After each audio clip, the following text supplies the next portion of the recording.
chief economist of the Inter-American Development Bank.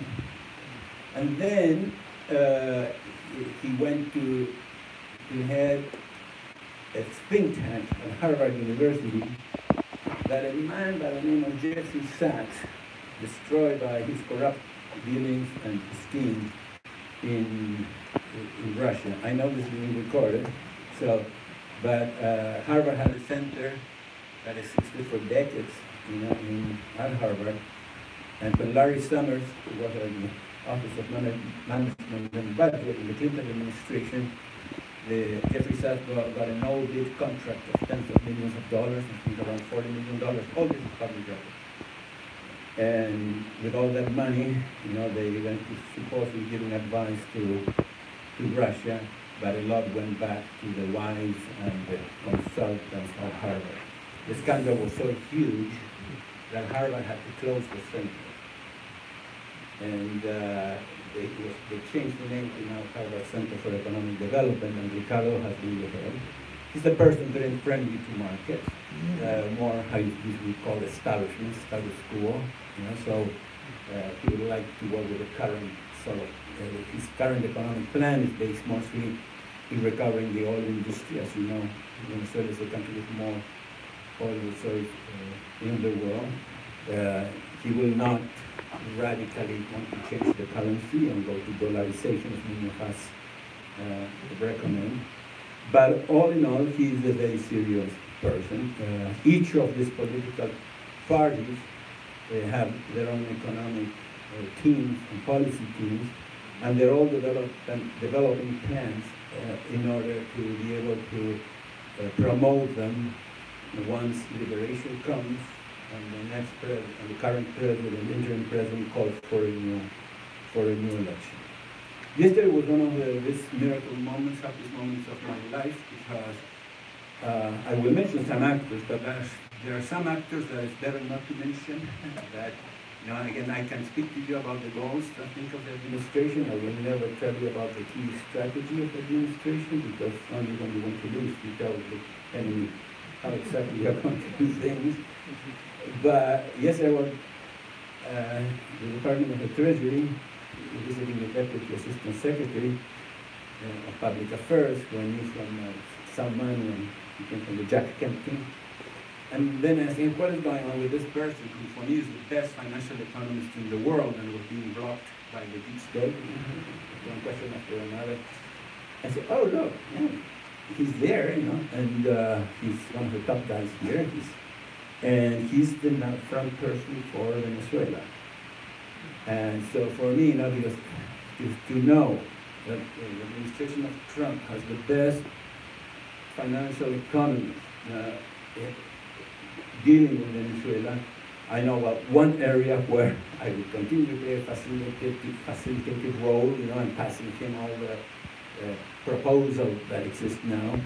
But again, to know that people of great caliber are working in this is good. There's another person that I will mention because you will not hear it in the news because it destroys the sort of attacks, that the current administration is suffering. And it's funny because I asked this question to key people around the Americas, senators, people in the defense establishment. I said, well, do you know who the Deputy Assistant Secretary for the Western Hemisphere is, in the Trump administration? And they drew a blank face. Do any of you know who's the #1 person for the Americas, for the Pentagon? One? No? No one. Guess what? He doesn't have the right color of skin for the attacker. He was not born, he was born in Chihuahua, Mexico. Sergio de la Peña. But Sergio was military attaché in Venezuela, military attaché in Chile. He knows the mistakes we did in Venezuela, but at first saying, oh no, he's the democratic president, we have to respect. No, from day one was a strategy to weaken the role of the United States in the Americas and in the world, and using Venezuela as the leading force to accomplish that. But Sergio de la Peña shares your views, Martin, in economics, and is the number one person, and he came with reports from President Trump and Bannon, not by what I call the junta.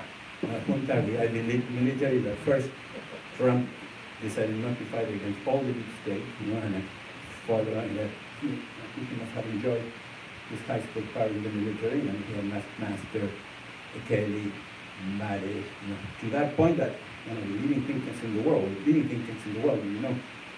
appointed John Allen as president, grouping.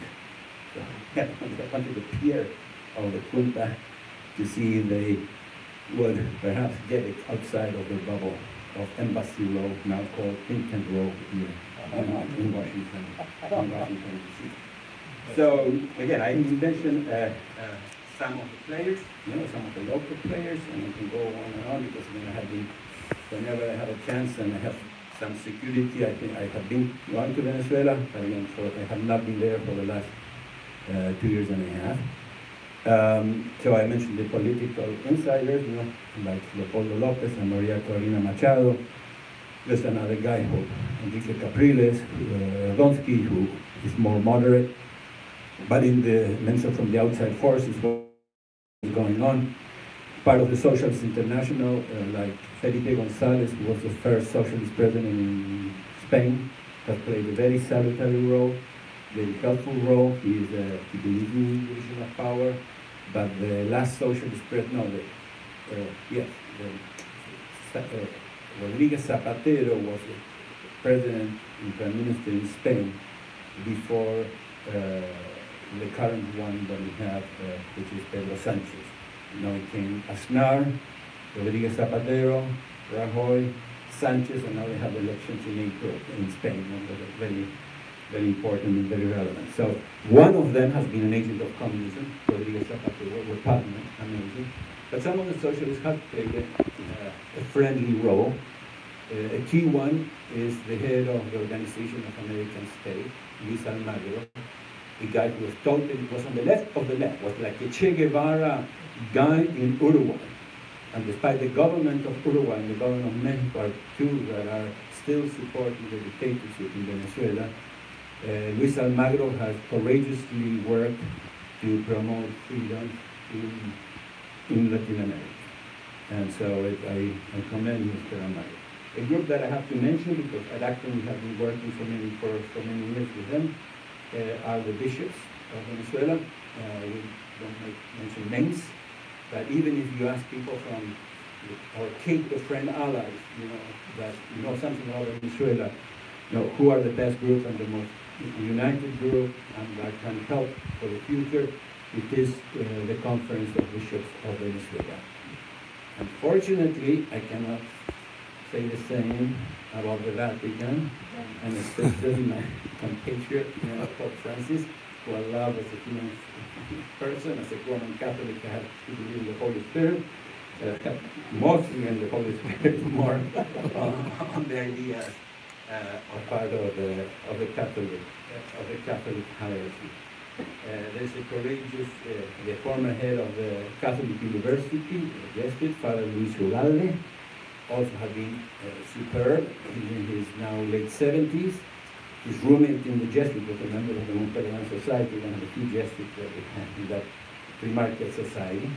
And again, they are going to hopefully play a role in the transition. Transitions away from communism are very, very difficult.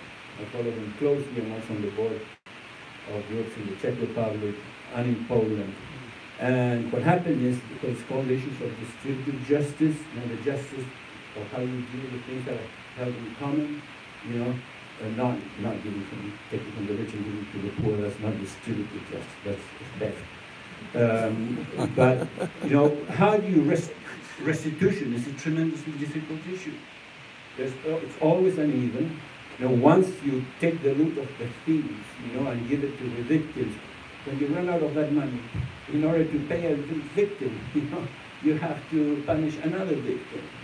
What do you do with the courts? Countries like Poland and others, in many countries where they left the judges of the previous communist dictatorship, they're still suffering with those issues. I know the case in Slovakia, where I have worked, Slovenia, sorry, where I have worked a lot.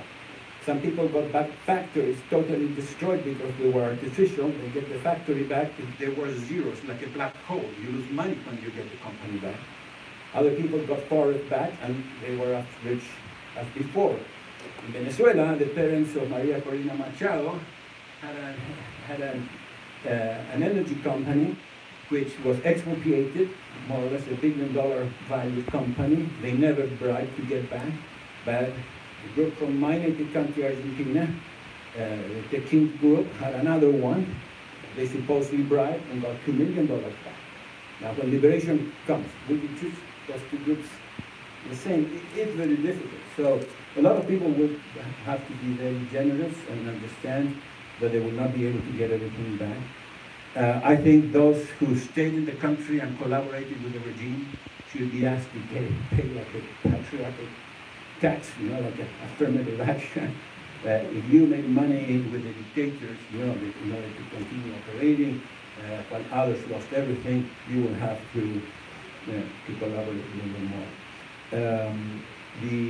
I was with one of the top talent came to the United States, and we are benefiting from that. One of the best businessmen of Venezuela here. My time is up.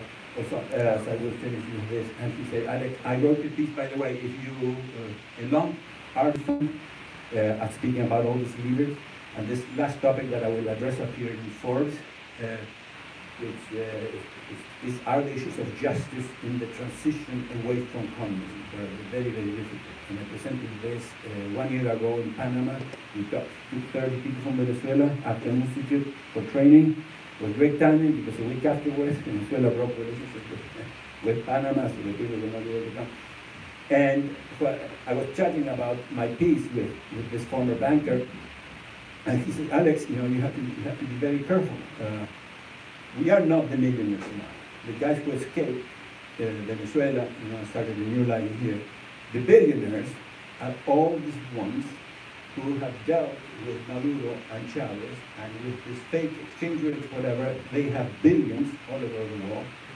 And if you don't know your clients, when you open up the economy, they are going to be the main owners of everything in Venezuela.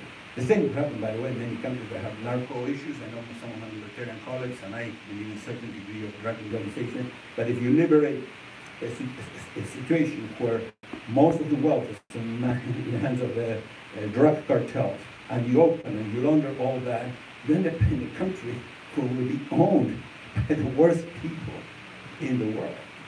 So know your client will be key in this second stage. Again, as some of you who like politics, when we heard of this bodyguards, we call them. Sometimes the kids of rich people doing these deals, creating fake companies and getting the money from the Maduro and Chavez regime. We have a blogger, and I can mention it, called Alec Boyd, that had worked with him in areas of intelligence and exposing people based in England in an unknown location.